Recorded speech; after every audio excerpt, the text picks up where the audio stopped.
और आज एक मैच हो चुका है जिसमें 187 का स्कोर है और 3 विकेट्स हैं और तीनों विकेट्स जो हैं वो हमारे बेहतरीन बॉलर्स यानी कि आमिर जमाल, हसन अली और सलमान अली यागा के नाम हैं। नाज़रीन, देखना ये है कि इन बड़ी विकेट्स के बाद अभी भी खतरा टला नहीं है, अभी भी कुछ बहुत ही खतरनाक जारहाना बल्लेबाज मौजूद हैं। पाकिस्तान इनसे कैसे मुकाबला करेगा, किन स्ट्रैटेजीज के साथ मैदान में उतरेगा, इस हवाले से बात करेंगे। बढ़ते हैं अपने पैनलिस्ट की तरफ। अजहर खान साहब, जिनका पीसीबी से ताल्लुक है, जो फॉर्मर चीफ सेलेक्टर हैं और फॉर्मर क्रिकेटर भी हैं। अस्सलाम वालेकुम। जी वालेकुम अस्सलाम, बहुत शुक्रिया सर। उम्मीद है आप खैरियत से होंगे। अल्हम्दुलिल्लाह, अल्लाह का बहुत। नाज़रीन, दूसरी जानिब क्रिकेट की शान, आप सबकी जान, हाफिज इमरान। अस्सलाम वालेकुम। वालेकुम सलाम मीरा, बहुत शुक्रिया आपका। उम्मीद है आप भी खैरियत से होंगे। ठीक, अल्हम्दुलिल्लाह अल्हम्दुलिल्लाह। खान साहब, आपसे शुरू करना चाहूँगी।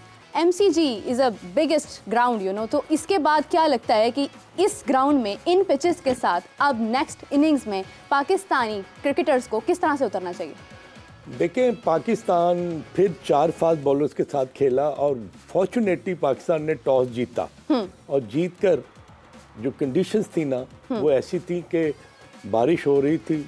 आपको पता है कि एक दिन पहले बारिश भी हुई और पिच जो है उसको कवर से ढांपा गया और हुआ ये कि जो भी टीम टॉस जीती प्रॉबली उन्होंने बॉलिंग को ही प्रेफरेंस देनी थी। तो पाकिस्तान ने टॉस जीता, 4 फास्ट बॉलर थे, ऑटोमेटिकली पाकिस्तान ने पहले बॉलिंग ही करनी थी। मगर मैं समझता हूँ कि अगर आपने मैच देखा हो ना तो मुझे बड़ी हैरत हुई कि हमारे जो तेज़ बॉलर्स थे ना उनकी जो लाइन और लेंथ थी बिल्कुल टोटली डिसअरे थी। या तो वो बिल्कुल outside the leg stump ball कर रहे थे या वो outside the off stump ball कर रहे थे। आप देखें, जब कंडीशंस बॉलिंग के लिए फेवरेबल होना तो आपको अपनी लाइन और लेंथ का बहुत ख्याल करना पड़ता है। And then the captain and the team management expected you to take wickets upfront. बिल्कुल, अगर आप नए गेंद के साथ विकेटें नहीं लेते तो उसका असर क्या होगा कि जो टॉस आपने जीता है ना उसकी जो एडवांटेज है ना वो न्यूलिफाई हो जाएगी। अब बात यह है कि मुझे हैरत ये हुई कि 90 की जो पार्टनरशिप है ना ये कभी भी नहीं होनी चाहिए थी, क्योंकि पाकिस्तान के बॉलर्स ने जो भी हमारे 4 फास्ट बॉलर्स थे ना उन्होंने कतन उस तरह की बॉलिंग नहीं की जिस तरह एक्सपेक्ट की जाती थी कि उन कंडीशंस को वो बड़े अच्छे तरीके से यूटिलाइज करेंगे। अब आप एक्स्ट्रा को देखें कि कितने एक्स्ट्रा रन्स हुए हैं और जो बॉल है वो आउटसाइड दी लेग स्टंप बहुत बार जा रहा है, आउटसाइड दी ऑफ स्टंप बहुत बार जा रहा है। मतलब आपने एक लेंथ पर बॉल ही नहीं किए। कंडीशंस क्या चाह रही थी कि you make the batsman play each and every ball. अगर आप बैट्समैन को चैलेंज नहीं करेंगे तो उसका क्या असर होगा कि उसके लिए बड़ा आसान होगा कि बॉल को वो छोड़ेगा और जितना जितना वक्त वो क्रीज पर गुजारता जाएगा बैट्समैन उसके लिए कंडीशंस जो है फेवरेबल होती जाएंगी। कुछ अर्सा के लिए बॉल सीम भी हुआ है, स्विंग भी हुआ है, अनइवन बाउंस भी हुआ है और उसका फ़ायदा ऑस्ट्रेलियन बैट्समैन ने इस तरह उठाया कि पहली विकेट की पार्टनरशिप 90 प्लस की हो गई। अब देखना ये था कि हमारे जो कैप्टन है at least he should have come out और वो बॉलर से बात करते कि देखो ये तुम्हारा कॉरिडोर ऑफ अनसर्टेनिटी क्या होता है। वो होता है जहां पर आप बॉल को सीम के साथ ऑफ स्टंप की लेंथ पर आप बॉल करें। You make the batsman play.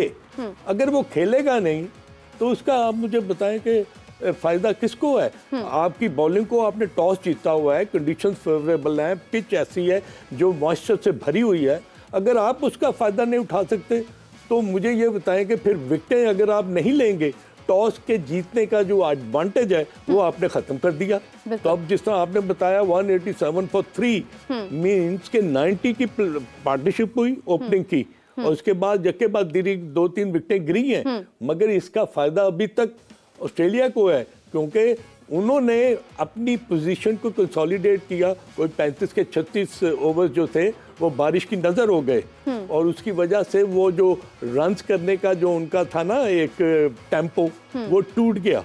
उसके बाद आप देखें कि उन्होंने क्या किया कि उन्होंने बाहर के गेंद को छोड़ा, जो ball with in the stump था उसको बड़े डेड बैट के साथ खेले और सिंगल्स और टूस पर इन्हिसार किया। तो वो अब ऐसी पोजीशन है कि पाकिस्तान के लिए अब मुश्किल ये होगा कि बॉल सॉफ्ट हो गया है, उसमें वो पेस, वो वेनम, वो मूवमेंट वो कम हो गई है। तो आई थिंक कि कल का दिन जो होगा ना, that is going to be very very important for Pakistan team. नाज़रीन, कल का दिन यकीनन पाकिस्तान के लिए बहुत बहुत अहम है।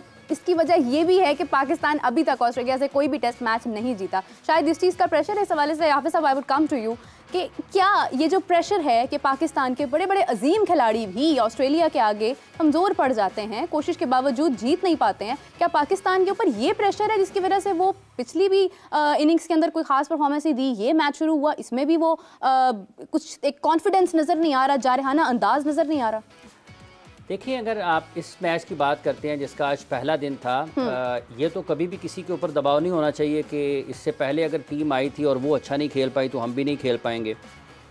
इसका मतलब ये है कि आप माजी में ज़िंदा हैं और आगे नहीं फिर बढ़ सकते। बिल्कुल। और लोग बात करते हैं कि पाकिस्तान की ये एक दलील ज़रूर दी जाती है अपनी एक नाकामी का दिफा करने के लिए, इससे पहले वाले भी नहीं जीत पाए। ये दलील होती है और ये बुनियादी तौर पर कमज़ोर लोगों की निशानदेही है कि इससे पहले वाले भी नहीं जीत पाए हैं। बिल्कुल।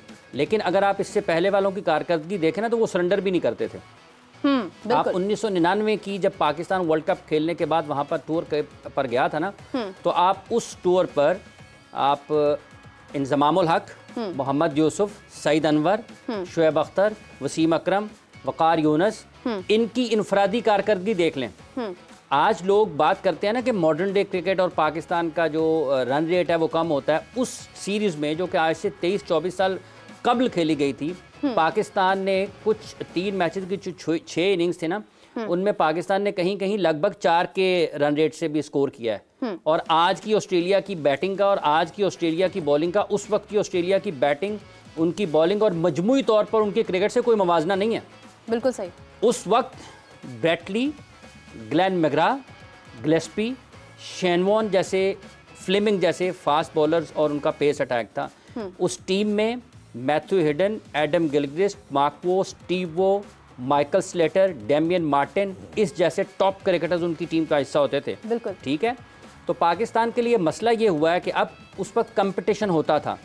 ठीक है, लक फेवर करती तो पाकिस्तान उस सीरीज़ में एक आध मैच जरूर जीत सकता था। अंपायर का एक आध फैसला पाकिस्तान के खिलाफ गया, वरना होबार्ट वाला टेस्ट मैच मेरा ख्याल है पाकिस्तान जीत जाता।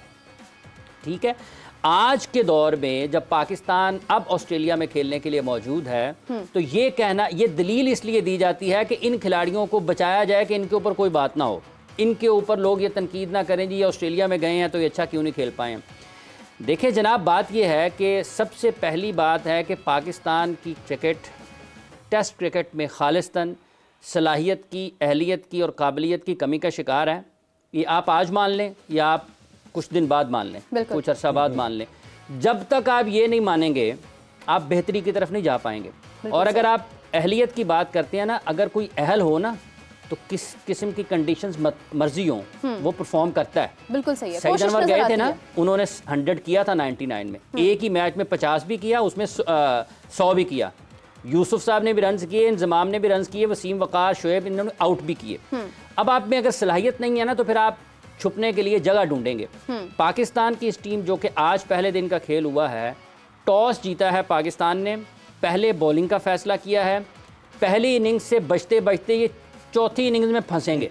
पहली इनिंग्स से बचेंगे जो कि कम वक्त है, लेकिन जब आपने चौथी इनिंग्स खेलने के लिए आना है ना, आपने पूरी इनिंग्स मुश्किल में खेलनी है, पूरी इनिंग्स। यहाँ पे तो आप ये कर सकते थे ना कि पहला सेशन मुश्किल हो सकता है, लेकिन जब आप चौथी इनिंग्स में आएंगे तो पूरे का पूरा सेशन मुश्किल होगा। और जैसे खान साहब ने जिक्र किया ना अभी कि जो एक्स्ट्राज हैं, 187 रन पाकिस्तान के खिलाफ हुए हैं, उनमें से 28 एक्स्ट्राज हैं।